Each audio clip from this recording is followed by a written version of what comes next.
ನಾನು ಬೆಳಗ್ಗೆಯಿಂದ ಈ ಕಾರ್ಯಕ್ರಮನ ನೋಡ್ತಾ ಇದ್ದೆ. ಈ ಕಾರ್ಯಕ್ರಮ ನೋಡಿ ನನಗೆ ಅನ್ಸಿದ್ದು ಒಂದೇ, ಏನಪ್ಪಾ ಅಂತಂದ್ರೆ ಅನುಭವದೊಳಗೆ ಅಮೃತವಿದೆ.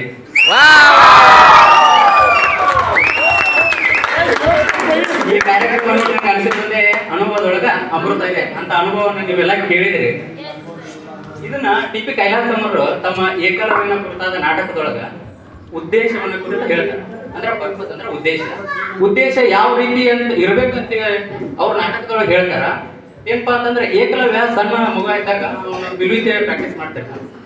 ಅದನ್ನ ಅವ್ರ ತಾಯಿ ನೋಡಿ ಏನ್ ಮಾಡ್ತಾರಪ್ಪ ಅಂತಂದ್ರ, ನನ್ನ ಮಗ ಇನ್ನೂ ಹೆಚ್ಚಿನ ವಿದ್ಯಾಭ್ಯಾಸ ಕಲಿಬೇಕು, ಅವಂಗೊಂದು ಒಳ್ಳೆ ಮಾರ್ಗ ತೋರಿಸ್ಬೇಕಂತ ಹೇಳಿ ಹೇಳ್ತಾಳೆ. ಇಲ್ಲ, ಇಲ್ಲಿಂದ ದೂರದೊಳಗ ದ್ರೋಣಾಚಾರ್ಯ ಅಂತ ಒಬ್ರು ಗುರುಗಳು ಅದಾರ, ಅವ್ರ ಹತ್ರ ನೀವು ಹೋಗು. ಅವರು ರಾಜ ಮಹಾರಾಜರ ಮಕ್ಕಳಿಗೆ ವಿದ್ಯೆಯನ್ನು ಕಲಿಸ್ತಾ ಇದಾರ.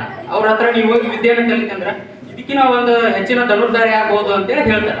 ಅವಾಗ ಏಕಲವ್ಯನಿಗೆ ಒಂದು ಪ್ರಶ್ನೆ ಬರ್ತದೆ, ಅಲ್ಲ ಬೇ ಮತ್ತೆ ನೀನು ಏನ್ ಹೇಳಕತ್ತಿ, ಇಂಥ ದೊಡ್ಡ ಗುರುಗಳು ಅದಾರ ಅಂತ ಹೇಳಕತ್ತಿ, ಅವ್ರು ನನಗೆ ವಿದ್ಯೆ ಕಲಿಸ್ತಾರಣ, ಅವ್ರನ್ನ ನಾನು ಮೀರಿಸ್ತೀನಿ ಅಂತ ಕೇಳ್ತಾಳ.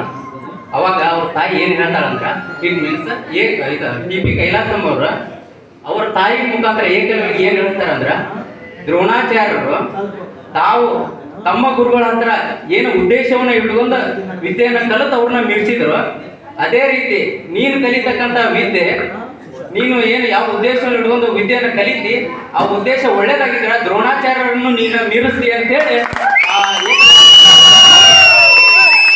ಅದೇ ರೀತಿ ಇಲ್ಲಿರ್ತಕ್ಕಂಥ ಟ್ರೈನರ್ಸ್ಗೆ ನಿಮ್ಮ ಉದ್ದೇಶ ಒಳ್ಳೇದೇ ಆಗಿದ್ರೆ ಇಲ್ಲಿರ್ತಕ್ಕಂಥ ಎಲ್ಲಾ ಲೀಡರ್ಸ್ ನೀವು ಮೀರಿಸ್ತೀರಿ ಅಂತ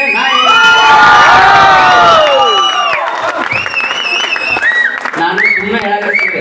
ಯಾಕೆ ಹೇಳಕತ್ತೀನಿ ಅಂತಂದ್ರ, ಯಾವ ಉದ್ದೇಶ ಇಟ್ಕೊಂಡು ಹೇಳಕತ್ತೀನಿ ಅಂದ್ರ, ಈಗಿನ ಜನರೇಷನ್ AI ಟಕ್ಕರ್ ಕೊಡೋ ಜನರೇಷನ್ ಐತಿ. ಧನ್ಯವಾದ.